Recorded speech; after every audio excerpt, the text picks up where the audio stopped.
Physical abilities such as strength, speed, agility, endurance, and coordination are fundamental in sports. But mental abilities such as focus, concentration, motivation, confidence, resilience, and decision-making can heavily influence an athlete's performance, especially when it matters the most. If you want the mental edge in sport and life, check out the Max Out Mindset for Volleyball book and workbook or the Max Out Mindset for Softball book and workbook. A guide for coaches, athletes, teams, and parents to help you be in the best position to max out when it matters the most. Go to www.maxoutmindset.com. You're listening to Max Out Mindset with your host, Dr. Larry Widman, performance psychiatrist and elite mindset coach to women in sports, business, and life. So welcome to the Max Out Mindset podcast. This is your host, Dr. Larry Widman, with Coach Jess Connect. And I always say this is the Max Out Mindset podcast. We love to do it because over the past couple of decades, we've really been blessed to work with some of the best athletes, teams, leaders, and coaches in the world. And we love to talk a little bit about what we learned from them. And then, of course, anytime we have a guest on, spend most of our time learning from them. I always say my definition of maxing out is given the talent, the health, the depth, the intangibles. Can a person or a team reach the limits of their capabilities? And then can they do it under pressure when it matters? Because we always like to say, if you can't do it when it matters the most, what's the point? And so, as I've already stated, we're lucky to have a guest on today. She played 5 years at the University of Oregon, 4-time All-Pac-12, 3-time AVCA All-American. This is a great statistic. The first and only person in the Pac-12 to ever have 1,500 kills and 2,000 digs in a career. She's part of the U.S. women's national team and played a big role in winning a gold medal in the 2023 NORCECA Pan Am Cup Final 6. She's played in Turkey. She's played in Athletes Unlimited. And of course, my connection with her is as the captain of the Omaha Supernovas, where they won the first ever national championship in the Pro Volleyball Federation. Welcome, Brooke Nuneviller, to the Max Out Mindset podcast. Wow, what an intro. Thank you so much. I'm happy to be here. Yeah, we're fired up to talk to you and talk a little bit about all kinds of things, including how you became a captain at such a young age. But you heard my definition of maxing out. When you think about maxing out as an athlete or a team, what comes to mind for you? I feel like for me in any sport, there's two main factors that go into success. And obviously it's like the physical and it's the mental side. And I think there's both ways that you could max out. You know, you can really rehearse the mental side of your game, which I think is undervalued, and it's getting more and more valued and more appreciated. But I think that's just as important, if not more important, than the physical side. But physically, I think maxing out is like coming into practice, giving 100% effort, never taking a rep off, and just, I don't know, with your effort, I think if you can do that consistently in a practice, it'll show up in the game. Like you were saying, when it matters the most, if you're practicing and you're being very consistent in those things, then when the pressure's on, it should be routine. So I think if you focus on those two sides, those are the two most important definitions for me. Yeah, I love it. Simple, right? And controllable for the most part, even though attitude, effort, and those things are hard. They are something we have full control over, although we always like to talk about the fact it's not easy to bring that every day. You know, every single day, every single week, when life gets in the way, or maybe I don't have the exact role I want on the team, or whatever factors get in the way. Could you share with our audience a little bit? I certainly gave them a hint of your career starting at Oregon. Can you give us a little feel for what it was like to grow up as Brooke Nuneviller? And did you play other sports? And, you know, when did you kind of figure out like, hey, I'm pretty good at this sport called volleyball? So for me, it was pretty easy. I think starting the sport, I think a lot of people, experiment, or parents will throw their kids into a lot of intramural or youth sports. But for me, both of my parents actually played volleyball at a pretty high level. My dad got offered a 10% scholarship, which is any sort of scholarship for men's volleyball is pretty good. Didn't end up going, but he played his whole, youth career and some into his adult life. My mother, she played all throughout her childhood and ended up playing at Arkansas State, and then she coached at the University of Arkansas. And then my brother actually followed in their footsteps. He's 6 years older than me. He played in club. He played at a community college in California. So I just feel like volleyball's in my blood, as cliche as that sounds. So I started playing when I was 6 years old, and I played, soccer, I swam a little bit, basketball. I did everything probably from the ages of like 4 to 7. But I knew pretty quickly that volleyball was a passion of mine. And I did gymnastics and volleyball until I was about 12, until I grew above about 5'2", and I realized that gymnastics probably wasn't the path for me. But yeah, volleyball's always just been something that's really special to me. I grew up in the gym. I grew up at my parents' adult matches, at my brother's practices of club. And then I started playing club volleyball when I was 7, and I fell in love with the sport ever since. And here I am today, still playing. But yeah, and then so I grew up in Arizona, played volleyball there, ended up going to the University of Oregon, like you mentioned. And then this is now going into my 3rd year professionally.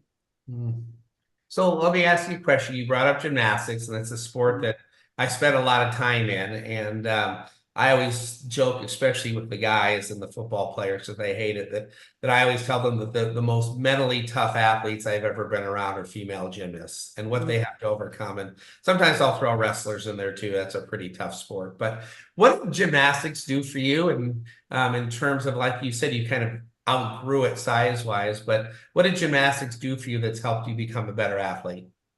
I'm really impressed with just the athleticism of gymnasts, and I mean the shape that you have to be in, and like you said, like mentally what you have to do. I mean, I didn't get at a level that was high enough to really, I don't know, some of these gymnasts are doing like 3, 4 flips in the air, and I've heard there's like a term, it's like spins or something where they just can't like, do the flips anymore. Anyway, but I didn't get too high of a level, but I think like athleticism just really helped me. I think it really helped my vertical. It helped me stay in shape. I've probably never had like a bigger six pack when I was 12 years old than ever in my life. But it just keeps you in shape, and it keeps you a really good athlete. And I think that helped me going into volleyball, especially. Yeah, we love talking to multi-sport athletes because that's become less and less over time, but there seems to be a really common thread to people who've done multiple things for a while that it pays off in other ways. And now thinking about it, man, the way you fly around on the court, there's a little bit of gymnast in there. And so Jess obviously has coached volleyball for a long time, has played multiple sports herself. Jess, what are your thoughts listening to the initial comments from Brooke? Well, Brooke, I love that you came from, 2 high-level parents, right? You have an older brother, so there has to be a competitive gene in your body, right?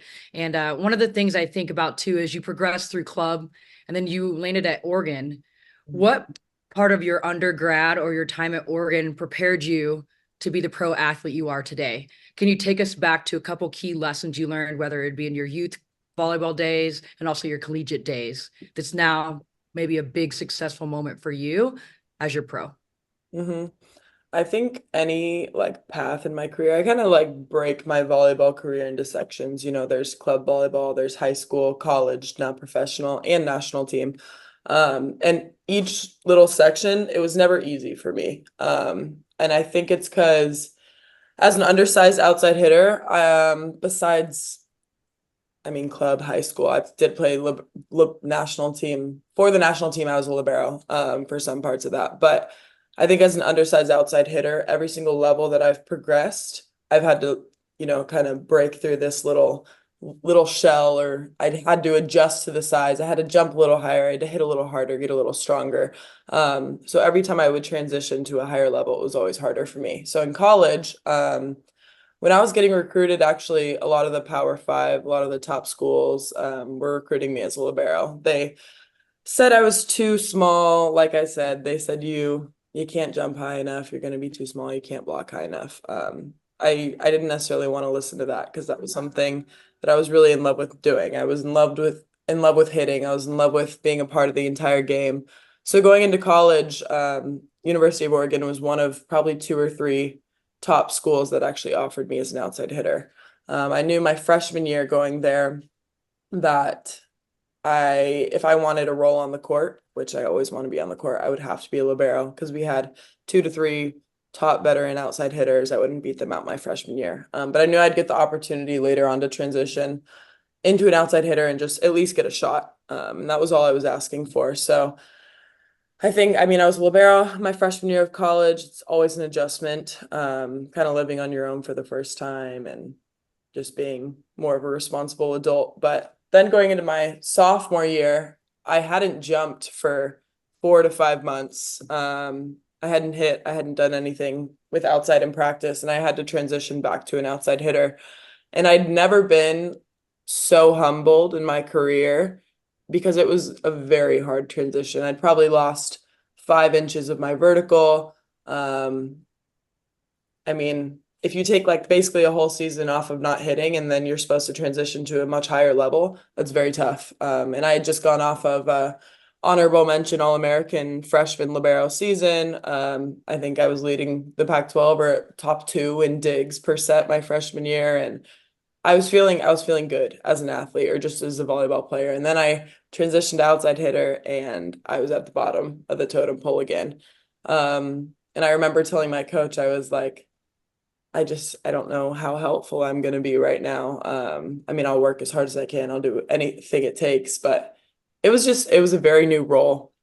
And the thing that was really interesting is that they needed me on the court that year. They didn't really have options. And so I really had to figure it out. I would stay after, I would work hard. I'd work hard in the weight room on my vertical. I would lose some weight to jump higher, lean out a little bit. So that was a really tough year for me. And I was not very good my sophomore year. And then going into my junior year of college, I worked really hard in the off season, and I think I kind of figured it out a little bit more then. It had been about a year since I transitioned back. But mentally, that was a really tough role for me because I wasn't very good as an outside at that level. And I needed that entire season to fail in order to get better for my junior year. And I think after that, I kind of just exponentially increased. And I give a lot of credit to my head coach at the University of Oregon because he was just someone, one, that never doubted me, but two, gave me every opportunity that I needed that year to fail. There's so many nuggets of information there. And Doc and I talk about this all the time, right? We teach that elite mindset. The first of the 4 C's is that commitment piece. And Brooke, I want to highlight, you had mentioned you were recruited, right? You were an outside. You wanted to go as an outside. You were undersized. And then you ended up at Oregon playing a not primary position, a secondary position, which was libero. So you were going in learning another position to find a way on the court. You wanted to be on the court, so you committed to that. Fast forward to your sophomore year. You mentioned that it was a year of failure for you and a year of being humbled. And I like to highlight that for our athletes because I think sometimes we think, oh, this is just a growth and it's constant. You know, we're on a constant incline and growing is easy and fun. And you just said you had a little bit of rejection. You were humbled. You had to work hard. And you said a whole year. It wasn't just a moment. And so I want to actually ask you, was there a strategy in your hardest moment, maybe that sophomore year when you felt like giving up, that you really leaned on? It could be a physical strategy or a mental strategy to get you through that time. What was it? Yeah, I've always, and I've gotten, okay, always is actually a wrong word to use here, but I've gotten a lot better at knowing that when I'm failing at something, and if I fail quicker at something, I can get better quickly. And I think like during that time is when I really figured that out. And I also think that if you are giving everything you have every single day, like I was mentioning before, and that's energy, that's, I don't know what I guess I would define as like teammateship, giving everything out to your teammates, just putting all out effort on the court, you're going to get better a lot quicker. Because I think you're going to realize what you can and can't do, and you're going to fix those off the court. I don't know if there's necessarily a certain strategy during those times, but it really was just continuing to work through that effort and really never doubting that if you trust the process, you'll get out of it. And I think like a process is like a very long time. I think people expect to get better quickly, and that's just not realistic, especially for me in that case where I literally hadn't played that position in probably like 5 months at the time. So I don't know. I think An important word that I've learned and I've tried to give myself, and I'm still not very good at that, is grace. And it's really important to give yourself grace in moments like that. Does that come naturally for you? Or did you have a lot of moments where you failed and you're like, okay, this grace thing, is it working? Is it not? Explain a little bit more, dive deeper. Yeah, no, that was not natural for me. I was very, very hard on myself. I think, I mean, I've always been a very extreme competitor, but when I was growing up, it was very intense. And I think I was always really, really hard on myself after a game if my team lost and I didn't have what I would call, I guess, an acceptable, a top performance, probably like a top 10% performance. If I didn't have that in my career, I would, or in a certain match and we didn't succeed, I would blame a lot on myself. And I still probably take a lot more, no, I definitely take a lot more responsibility on myself than I do my teammates. I think I'm really good at giving my teammates grace, but that's still a skill that I can work on. It's getting better throughout my career, but I think it's really important to have, especially the higher level you get. I'm glad you highlighted that. And, I think, Doc, you see it all the time as well with our athletes, but the power of grace. Can you expand on that too, Doc, of what you've seen maybe in Brooke, but also some of the teams and athletes? Just think as elite performers, so many have an element or a lot of perfectionism in them. And it's part of what makes Brooke and others great.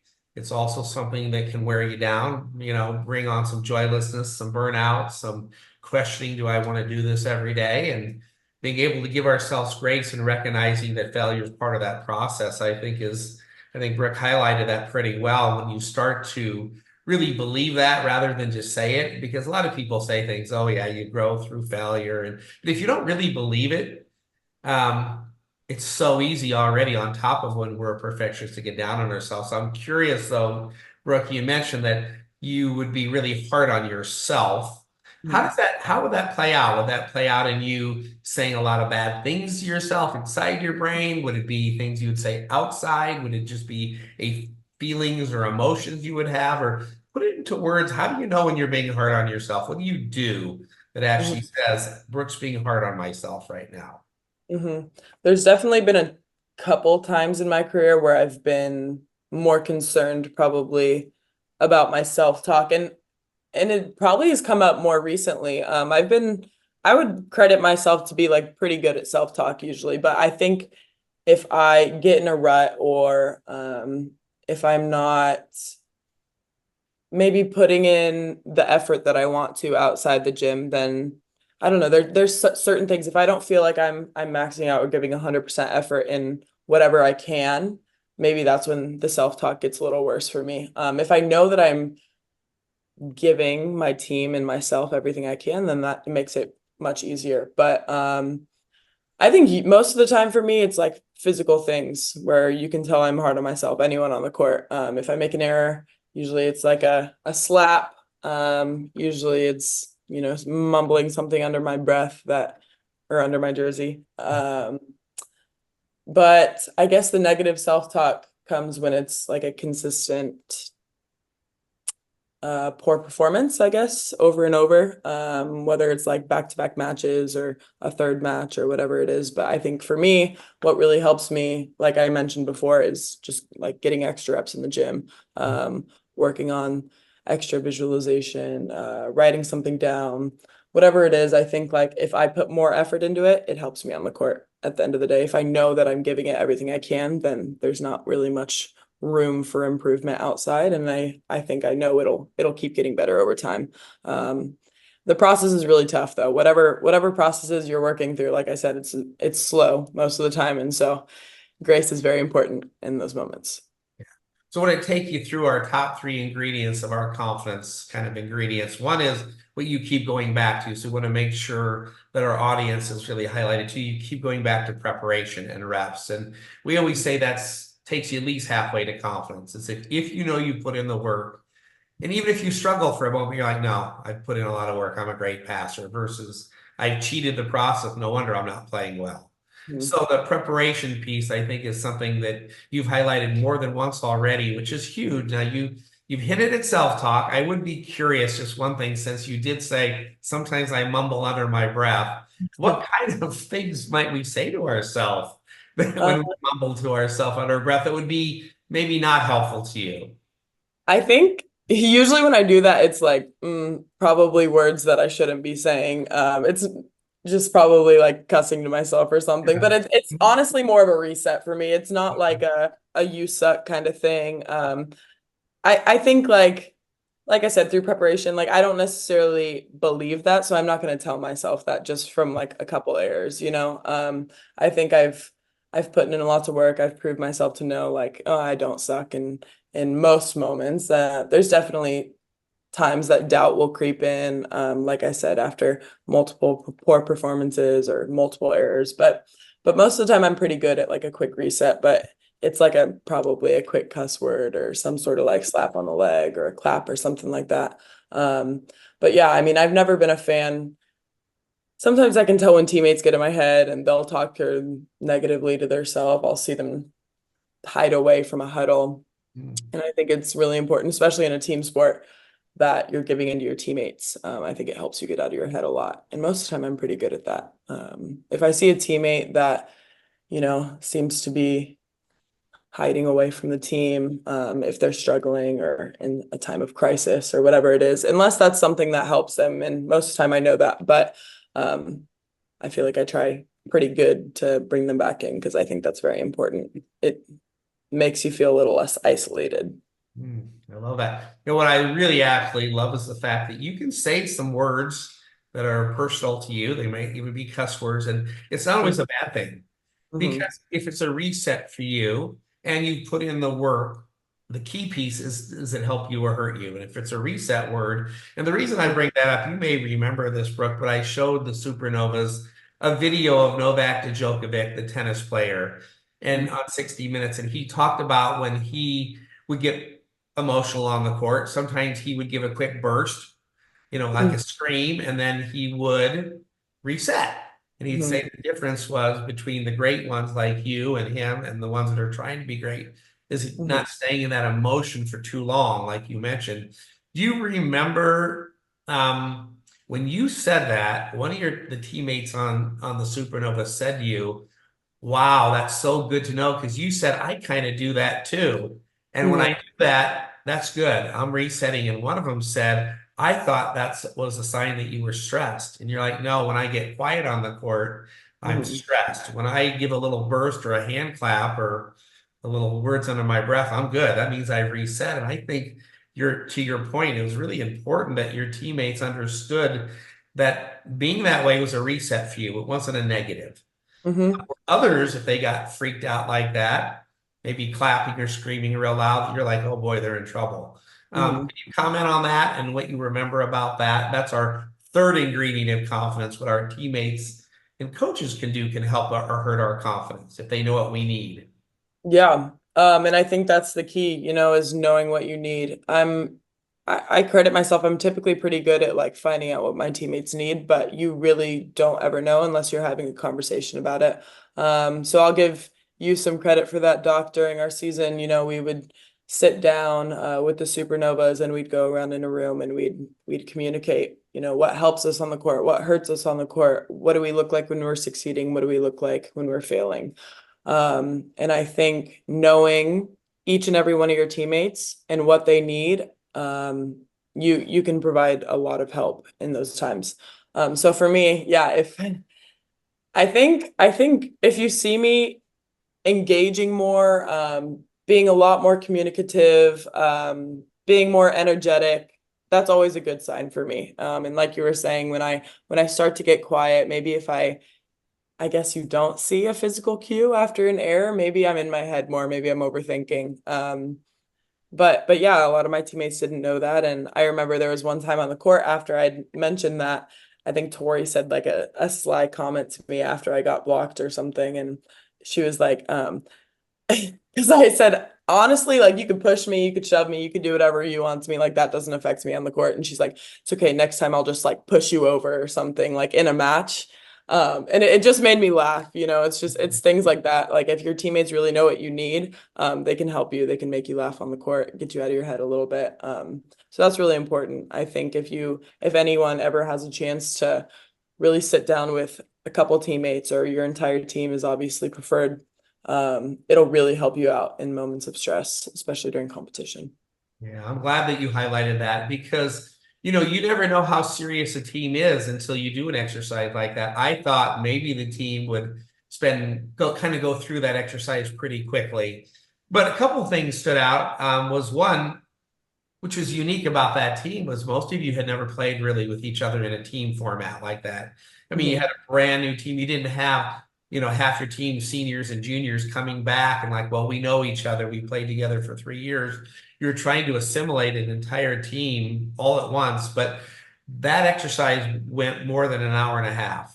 And that's what I'm like, this team really is serious about learning about each other rather than going through the motions. So that's kind of when I left that meeting, I'm like, this team really does want to work on the intangibles that matter. I wish that always led to a championship, but I do think anyone who watched the Supernovas this year tended to watch a team who was more connected under stress on the court than the team across from them. And again, it doesn't always result in a win, but I always talk about it changing the odds. Jess, what are your thoughts? I just think you have such an impressive background when it comes to achievements, awards. You talk about being a high level competitive athlete, all of these strategies that you're using. How do you handle the pressure and the constant? I would say what the elite have that's key is you're never settling. You're always wanting to be better. You're always wanting to see how much you can push yourself. How do you handle that pressure? And has it ever got to you? And what was your strategy to help you out of it? Yeah, I think there's a couple ways that I handle pressure. One, I love competing. Like I really, really like getting after it and, proving what you and your teammates have worked so hard for in a match. That's when a lot of things come out. So I mean, I guess naturally, I just love, love, love competing. I'm also kind of like because I feel like I've had to prove myself a lot throughout my career. I think a lot of things that help me is like kind of having like a mano a mano mindset. I remember before the championship match, our coach, Bird, I've been compared to Claire Chassé, and she's an outside hitter for Grand Rapids. And I remember like the 2 days before the final match, she kept coming up to me and she's like, mano a mano, mano a mano. And so it was just me versus her in her head or in my head or whatever it is. But that actually really helps me, like almost like comparing myself and competing against one person, and or maybe I'll find like an opposite that is blocking against me. And if she's scoring a lot, then I'll want to, outscore her. So I guess that kind of mindset helps me. And if anyone can find what helps them throughout a competition, whether it's like staying really cool, calm, and collected, being really energetic, finding like a mano a mano mindset, I think like keying into those things can help a lot during pressure. I think consistency is another really big thing. Like if you are giving all out effort, all out energy, all out teammateship in practices, then the pressure doesn't seem to be as overwhelming. So if you can stay consistent throughout practices, then matches don't seem as much of a big deal. I know there's more on the line, but if you're staying consistent, it helps a lot for me. But there's definitely been times where pressure has been very overwhelming. And I think like Doc and I had a really good conversation during season. I had had a few matches where I wasn't performing how I wanted to and how my team expected me to, or how I was at the beginning of the season. And I had gotten pulled a couple matches. There was one match where I lost my starting spot. And I think like for me, there's a lot of outside factors that I can ignore when volleyball's going good. But when it's not, then it seems to kind of go crumbling down, and then it seems like the world's on top of you. I had a teammate, Allison Mayfield, who really, really helped me. And it's hard for me to be vulnerable, especially when I first meet a group of girls or just anyone. And so it'd been probably 2 or 3 months, and she sat down and she really wanted to hear what I had to say. And, I feel like I talked it out. I spoke with Doc. He asked me like which teammates I really lean on and to lean into them more, and, to come up with specific strategies. And I don't know, I think teammates like that really help me through times. You don't feel as alone, and I don't know, I think you can work through things really quickly. After that, I started going in the gym. I got more reps. Like I said, that always helps me. I started communicating with my setters more, and I feel like I got out of my rep pretty quick, probably a couple weeks later. But yeah, I think, like I mentioned before, consistency is really big for me, and just working really hard. And I think teammates can be really, really important in a team sport, if not very crucial. So that really helped me, at least this last season. Well, team sport, you mentioned that, and I got to go back to this vulnerability. What Mhm. is it with our elite, very self-driven, independent, competitive, perfectionist, right? This mentality of it's on me. How did you, one, embrace vulnerability? And two, when did you realize you actually needed to as a leader, but also as being a good teammate? Mhm. I think that's one of like the hardest things with elite competitors is they never want to admit something's wrong because then it really is. You know, if you actually say something's wrong, then your teammates all know something's wrong, instead of just hiding it. But a lot of things can build up and then it can all explode if you do that. That's something I've really had to get better at. Being vulnerable is very, very tough for me. I always think, I can work through it. Like I don't need help, until I really, really do. And so I think if you can admit that to yourself and, I don't know, just be a little bit less selfish to your teammates because at the time, like you're putting everything on you and your teammates probably want to help you out. So if you can admit that earlier rather than later, you'll probably have less of an explosion or you can handle and work through those things much, much quicker. I'm still working on that. That's an area that I can definitely improve on, but I'm learning, especially this last season, how much better things can be the more you admit that to yourself sooner. Mhm. Well, as a captain, you've had a lot of leadership roles. How has that improved your leadership as well? Thinking vulnerability is a strength and then being able to use it to better serve your teammates. I think when I have been, I'm going to use the national team as an example. I was in the gym for the last couple years and you kind of feel like, you're just entering, you're kind of at the bottom. You've had people that have been there for 10 plus years and you're just figuring it out. Sometimes, and you can use this as an example when you're entering into any level, but you just really feel like, oh, like they have it all figured out. Everything's on me. Everything I do is wrong. Like maybe start to overthink things sometimes, especially when you're entering into a new place. And something that they would preach is I think it really helps when someone that has 10 plus years of experience comes up to you and they say that they're struggling as well, or they're still working through things, because then, I don't know, you feel like something's wrong with you in certain levels. So as a leader, as a captain throughout my career, especially this last year, I've really realized that if you have teammates that are struggling, they may look to you and be like, oh, why is she not struggling? Like they think something's wrong with them. So if you can be like in a role of leadership and you can explain how you're going through the same things, you're still working through these things, how you're not alone. Um, One, it may help your teammate be more vulnerable, but two, it makes them think, oh, this is normal and I'll get through it. So I think that's very important to show that you can be vulnerable as a captain, or just any role of leadership. Thanks for expanding on that. I know we do have a lot of listeners and a lot of athletes right now that look at you and look at your example, and want to be just like you.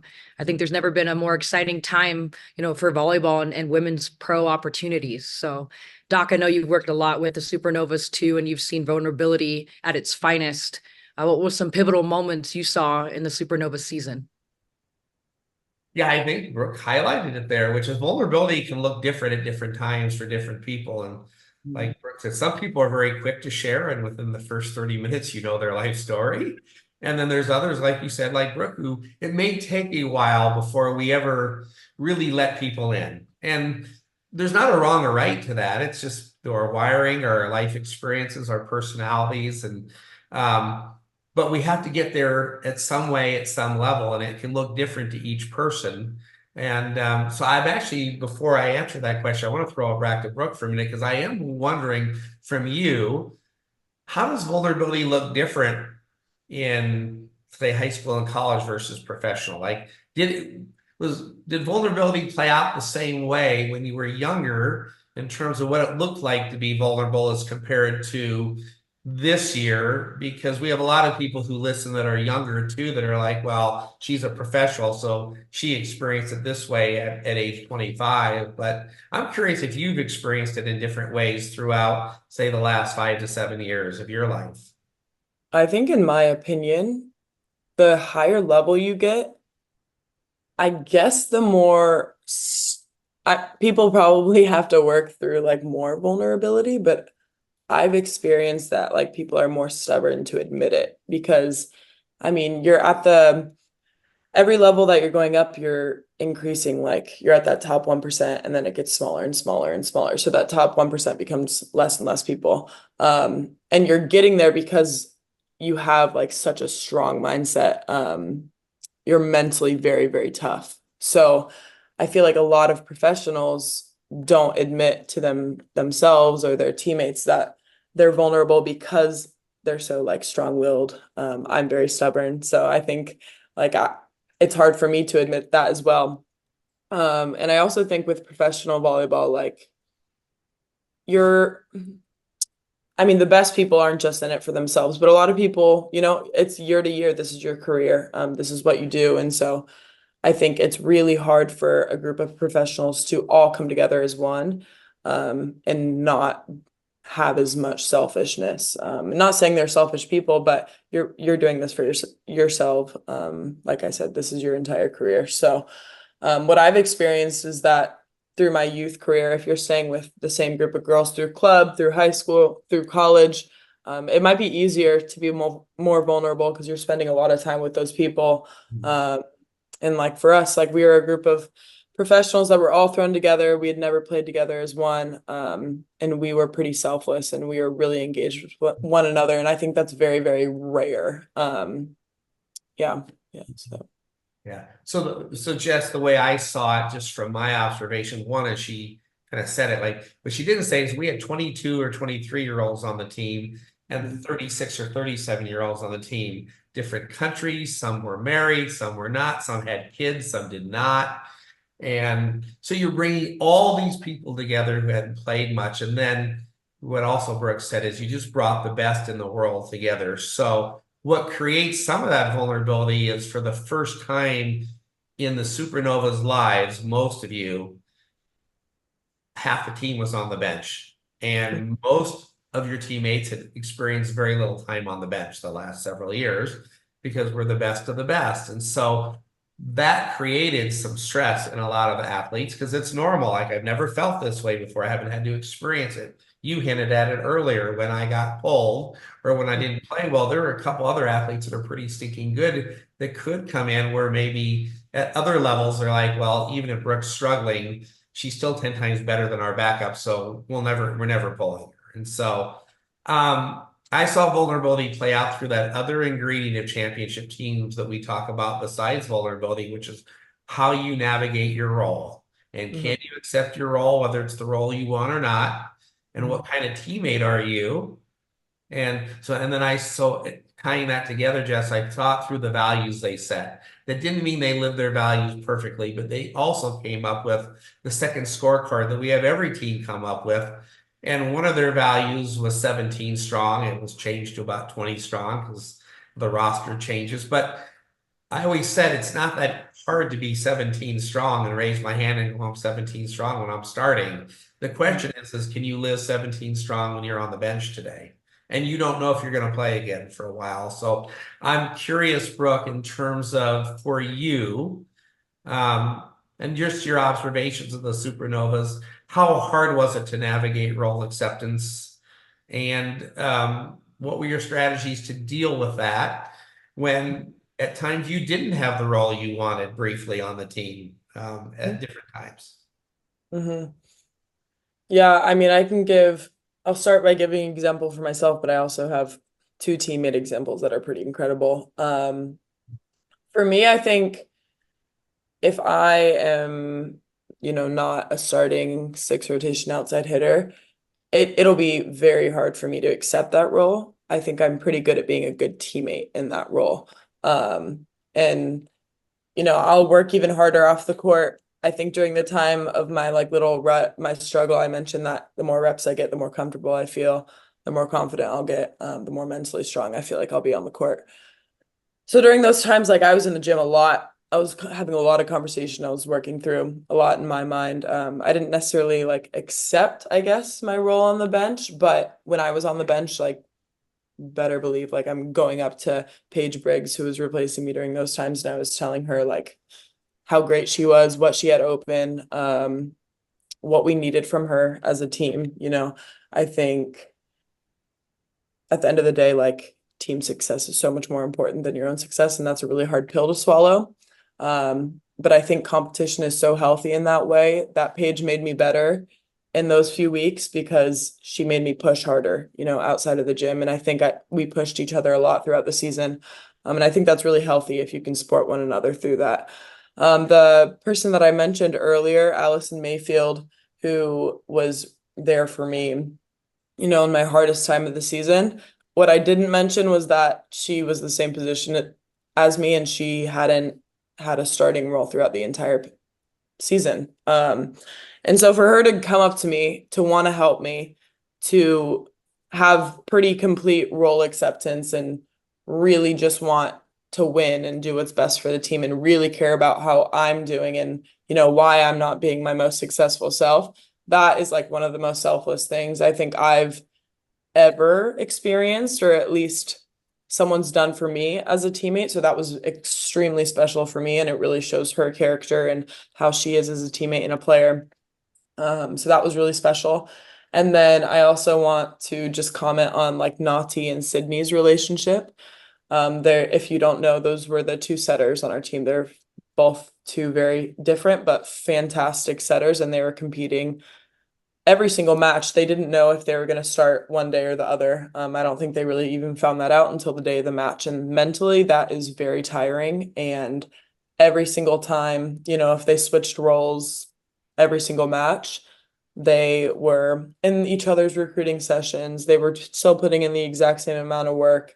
They were coming up to each other in timeouts, and they were just in 100% support of one another. And I think that's what made our like team so special, is that we had a lot of people that were competing really hard to get on the court.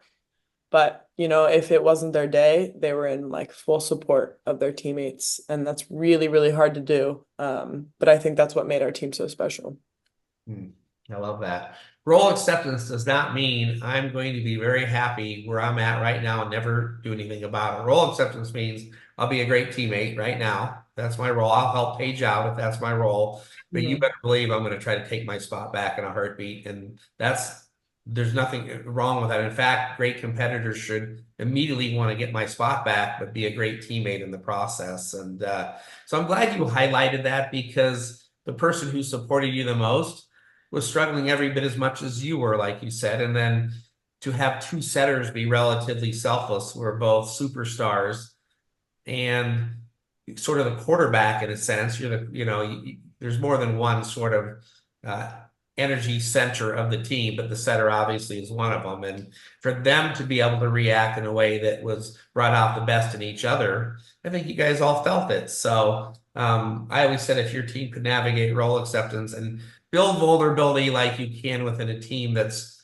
brings challenges of being 15 years apart and doesn't have a lot of time together, if you do it better than the teams across from you, it just gives you a competitive advantage. So Jess, anything that you want to expound on in that regard? I think the key thing is being selfless. And it's something that it has to be trained. You have to be consistent in that for teams to be successful.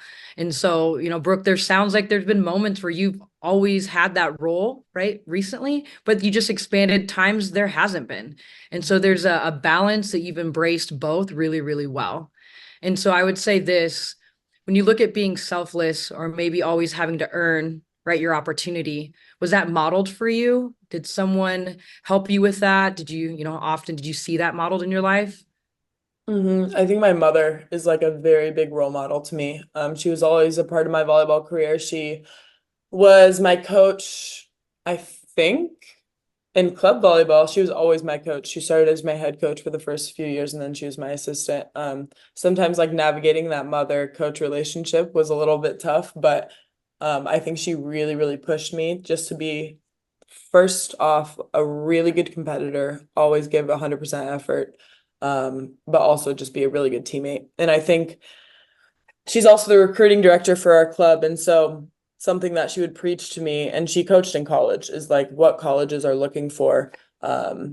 Yes, like there's a lot of people that are really talented volleyball. So when you make the great plays, they're going to notice that. But I think what separates a lot of people is those intangible things. So like how you can be selfless, how you can be a good teammate, how you respond after an error. Are you being a brat? Are you isolating yourself? So I think like she just preached those a lot throughout my career and throughout my youth volleyball. And so I don't know, I give a lot of credit to her when it comes to those things. It sounds like controlling the controllables. Mhm. And again, we do have a lot of listeners and athletes that now are navigating, right? Having a parent, whether it be their dad or their mom, be a coach.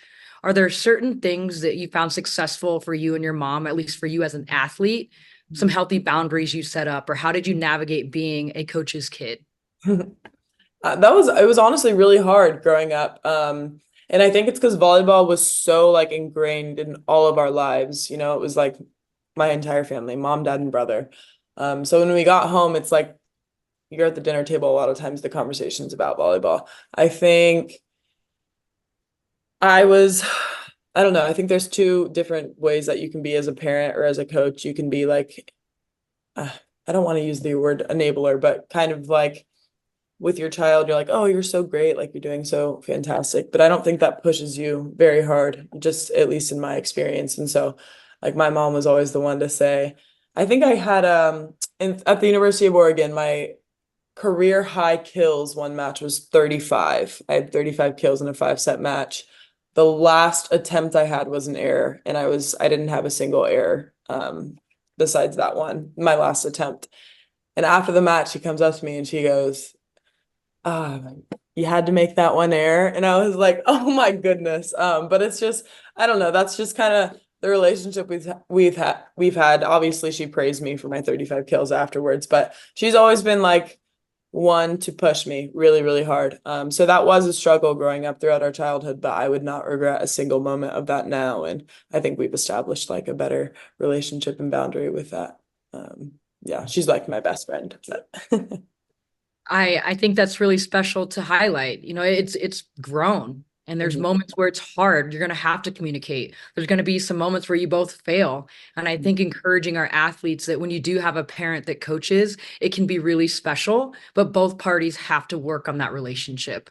And you just said she's one of the most impact people in your life. She also pushed you really hard.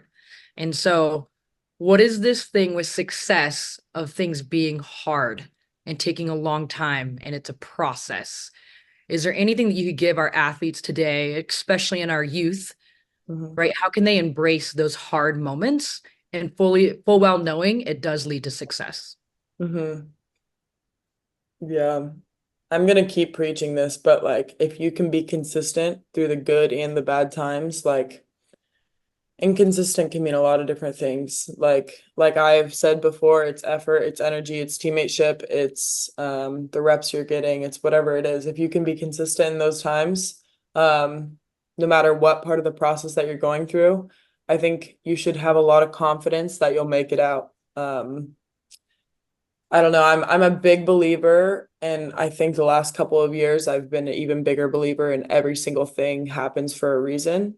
And so if you know that it's a part of your plan, it's a part of your process. If something happens to you, if you know you're going through a rut in your volleyball career, if you have something outside of life that's happening to you, it's happening for a reason and it'll make you a better person in the end. So if you can push through that, if you can stay consistent in those times, I can promise you that you will make it, you'll see a light at the end of the tunnel, and it won't be easy, but it'll be very rewarding if you keep pushing through. Okay. I always like to say that, you know, we do this for sport and life. And for you, volleyball was everything.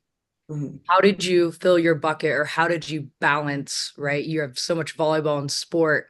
What else do you like to do for fun? What helps keep you balanced so you still have your passion and love for the sport and your profession? Mhm. Yeah, going into college, I would say like I was asked that question a lot, like what if volleyball doesn't work out? Like what are you going to do after? Obviously, that's why people go to college, they study things. But sometimes like people are blind to that, when you're a college athlete or your sport is a lot of your life.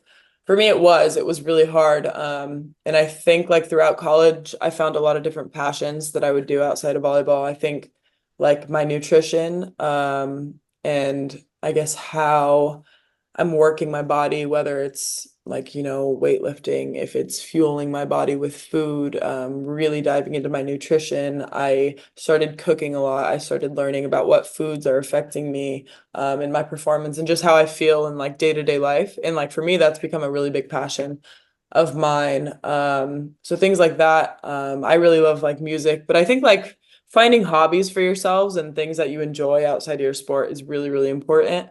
I think like overseas, a lot of people would tell me that too. And I was lucky to have a half season experience overseas where, you have practices. It could be anywhere from like 2 to 5 hours a day. But then you're just kind of like sitting in your apartment overseas and you're by yourself and you could be the only American on your team. So it's like, what are you doing outside of that? Like what are you finding that can help balance that it doesn't feel like, your sport's your entire life. So if you can, explore, if you can experience different things, dive into what you feel passionate about outside of that, it'll definitely help one, like maintain your passion, but also the love for your sport and maybe help you have a longer career. Doc, she's finding new hobbies. She's leveling up herself outside of her sport and her profession, and she's consistent. She's so consistent. And I think that goes in line with our commitment piece of the first C and her preparation, the number one ingredient of confidence, our second C. And so, Brooke, you're consistent. And I thank you for being a voice for our listeners and even for our coaches as well. It's really refreshing. Consistency is so key, and that sometimes we forget how important it is. So, Doc, you hear this all the time, but I just had to commend her for that. It's really cool to hear. Yeah, especially consistency day after day after day after week. Most humans are can be consistent for a period of time. But to do it the next level is to be consistent over a long period of time. But before we wrap up, I just wanted to circle back to a couple of things that you mentioned earlier, just to hear what your thoughts were. I remember earlier you were giving an answer and you mentioned two things that I had stood out in my brain. One, you mentioned visualization. Another thing is you said you write things down as we were talking about mindset. Could you tell us just a couple of your strategies or how you use, let's start with visualization. How do you use visualization and what does it do for you? Yeah, something I started doing in college, which I think like is just a consistent form of visualization for me, is that during the national anthem, before every match, I like visualize every single skill. I visualize how can I make a dig in like certain areas? How am I getting kills? How am I like reacting? And it's really quick. It's what, like a minute and a half, something like that. But I try to work through it really quickly and it doesn't give me like much time for error. But I think I've practiced and I've gotten pretty good at like, this is exactly what I need to be seeing before I go into a match. So I'm not really big on like sitting down in my room, and different things work for different people, and just like sitting down in silence for like 30 minutes. And some people, that works for them, but I like it to be like really quick and brief, to the point, pretty concise. And that's just something, it's a time that's worked for me. Some people, I think I would sometimes get stressed a little bit before a match, like during the national anthem, just because you're sitting there, you're waiting. And so I kind of like worked that into my routine a little bit. So that's one thing, visualization for me. I think writing things down is another thing that a lot of people have preached. It's like, oh, go journal, like go record your thought process. And that's never worked for me. I'm not a person that like can just write how my day went, how my practice went. That's just hard for me to do day in after day. Something that did work for me is that in like these little ruts that I've had in performance is that just putting really, really precise key things. So I'll write a couple phrases down, a couple things that I want to be really good at, and I'll kind of write it down maybe on one page, half a page, and I'll repeat that to myself, or I'll read it to myself before I go into a practice every single morning, whatever it is. But I think like during the times of failure, that has worked really, really well for me. It's like you're going to go in and you're going to you're going to do this. And I think like when you repeat that to yourself over and over, it kind of helps you believe it. So that's something. And different things work for different people. I know people that journal after every practice, and that's been like a saving grace for them.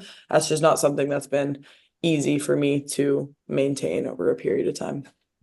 Yeah, the key is for us is tools in your toolbox. They're different for everyone, but to be aware of what works for you and doesn't, and then use it. So just give us one example of something you might write down, though. Like you said, if I was in a rut, I might write this down over and over, one thing to focus on. What would that be? Give us an example. I think like if you're looking at a specific skill, like for example, hitting, and if I have been getting blocked too much, like I'll write down, you're going to go in and you're going to hit over every block. You're going to swing. Like if I need to work on being really aggressive, I'm going to be like, you're going to swing as hard as you can every single time. And, you know, maybe that's not realistic, but just getting that like thought process in my head. Sometimes when I'm not being aggressive in a certain scenario and I give 100% aggression, maybe when I shouldn't, it helps me find that balance. So I think it just depends on what I need to work on. Or it's telling yourself, you know, you're the best at something, like you're a really strong passer. Like even if you're saying like you're the best passer in the country, whatever it is, just hype yourself up. And I think that really helps. I don't know. It helps. It'll make you believe it over time.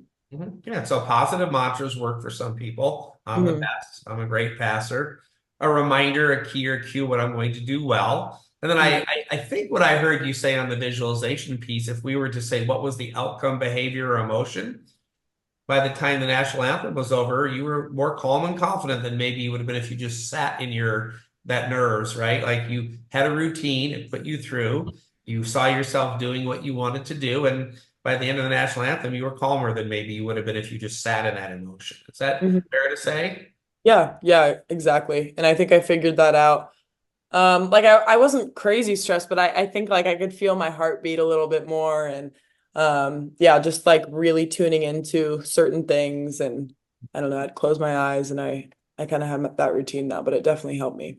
Yeah, so visualization for a lot of athletes help with confidence and composure. 2 of our 4 C's. I have one last question before I go back to Jess, but you talking about your mother when Jess brought that up, it made me think of one of the other ingredients of elite leaders, which could be a parent, could be a coach, could be a captain, that healthy mixture of love and accountability, which I believe in my own belief is it's one of the absolute hardest things to find that balance as a parent, as a coach, as a young player, as a captain. Like, how do you find that now as a captain in per se, to find that mixture between loving your teammates and supporting them, but also being able to ask them to be better or to be a little better standard or a little more effort from them?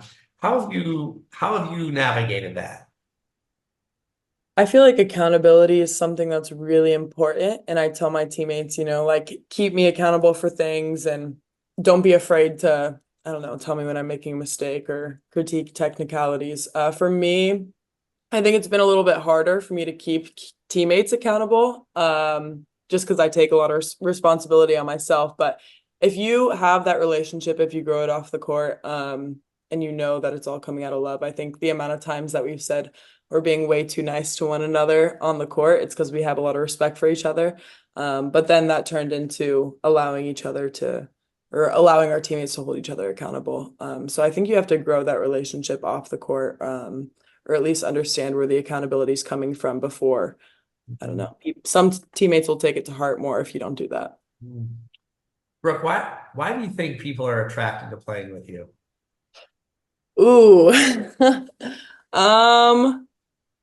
I think it's because I don't know, honestly. I am like a pretty selfless player. Like I really focus on improving my own game instead of like blaming on others. And I think that's refreshing. I think, I don't know, some people can definitely be like harder on you. And that's something that I like and I can take, but a lot of people can't necessarily. So, I don't know. I think it's just being like a selfless player. I think maybe I should ask more people, but that's something that I guess is a compliment if someone tells me I'm a really good teammate. So I love that. I have one last question, but I'm going to save it. Jess, any other questions for Brooke?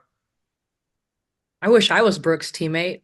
I think there's a joy about you. There's a effortless vibe that you give that I already know you're going to compete 100%. I don't question that. There's no doubt. And I think you've trained that though from a very young age, and you're continuing to level up as an elite leader. So now we are teammates, right, in this mindset world, and watching you develop as a pro, but being a voice for our young athletes is super important. Right now, I'm in Vegas for the USAV Volleyball Nationals. AAU's just completed in Orlando. Why, at such a young age, when you look at youth volleyball, why is training mindset important? Just like your physical skill. If you could go back, Yeah, why it's would not. you train it? Oops, sorry. Go ahead. That's not something that I trained a lot as a kid. Yeah, I think the physical things were always something that stuck out more to me, and I think there's also become more of an awareness with that, especially just the higher level you get, the more pressure that you receive. There has to be a bigger awareness, and there is now. A lot of people are kind of like giving into that side of sport, which I think is really important. But if I could go back, I think I would definitely tell myself to train the mental side a little bit more, because it took me a while to give myself grace. And I think like through the mental side, if you train that, then you can allow yourself that a little bit more, or you'll strengthen your game overall. Yeah, I don't know. I don't necessarily know like exactly what I would do differently. I don't have like a ton of regrets, just where I was, but I don't know. I think there's a lot of things that you can strengthen. You're so impressionable as a youth athlete. So if you can start those skills early, it'll be easier for you to develop them over time. Would you agree training mindset is a competitive advantage? Yeah, absolutely. Absolutely. Like I said, I mean, it's at least 50%, if not more, of your game, and it'll definitely benefit you over time. You heard it. We heard it best, Doc. Brooke Yeah. is on a Jess, do you have your piece of confetti with you? I do. It's in my phone. I can go get it. Sorry. But Jess has yeah. shown this piece of confetti to a lot of teams and people. It was a piece of confetti off the Supernovas floor that obviously represented the end to a long journey. And so my last question for you is to try to put into words what it meant for you as a team member, as a captain, to be on the Omaha Supernovas team that won the first professional volleyball championship in America. Put into words what it meant to you, and why do you think you guys were able to do it? I think as a team member, it means more to me as a captain. I mean, it means a lot that I was a captain, because it means my coaching staff and my teammates believed me and believed I could accomplish things in that role. But I also think like we had so many veterans and so many people that served as captains in their own way. As a team member, I don't know. It means a lot. It means a lot to be the first part of something in history. It means a lot to, have all the work that we put into the season and, come out with a win. Like you said, that doesn't always happen. And I think we had one of the most, no, the most special group of girls that I've ever been a part of, the most selfless girls. And for all of us to get rewarded in a win at the end of the season meant the absolute world. And I think that really showed in our semifinal match when we got the reverse sweep against San Diego. That just showed a lot of grit. That showed our relationship, and it showed a lot of the work that we had put in before. But yeah, I mean, there's not a lot of words that can be said for what that moment meant, but it's really special to be a part of, and especially with that group of women and the staff and our ownership and everyone that was involved. I love that. All right, I lied. I have one more question. Tell us what the next year, what's the future hold for you here, the next few months, the next year? What's in store for Brooke? Yeah, so I mean, I re-signed with the Omaha Supernovas. I'm super excited to get back to work. I love the fan environment and the support that I receive in Omaha. It's unlike any other place in the world. Right now, I'm living in Hermosa Beach, just training some beach volleyball, working out a little bit, taking a little bit of a break, but then I'll be in the Athletes Unlimited season in the fall, and then I'll be back to work in December in Omaha. It's exciting news for Omaha Supernovas fans in the city of Omaha. Brooke, we've been asking you a ton of questions. Do you have any last thoughts for us? Oh, just thanks for having me on. I mean, things like this make me dive deeper, especially into, the mental side of my career and, what things that I can tune up for sure. So I just really appreciate, your words, what you've said about me and the questions you've asked. And thanks for having me on. Yeah, we really appreciate your time, and especially when you're having trying to have a little break from volleyball, and we bring you right back in. But, I recognized it early on, as that something special about you well before I watched you play a lot on the court, and just to see how the season navigated. There is something about you that attracts people towards you and you make them better around you. So I hope you never lose that ability, not just in volleyball, but as you move into other areas of life and down the road. And we couldn't thank you enough for spending time with us on the Max Out Mindset podcast. Yeah, absolutely. Thanks for having me, guys. Physical abilities such as strength, speed, agility, endurance, and coordination are fundamental in sports. But mental abilities such as focus, concentration, motivation, confidence, resilience, and decision-making can heavily influence an athlete's performance, especially when it matters the most. If you want the mental edge in sport and life, check out the Max Out Mindset for Volleyball book and workbook, or the Max Out Mindset for Softball book and workbook. A guide for coaches, athletes, teams, and parents to help you be in the best position to max out when it matters the most. Go to www.maxoutmindset.com.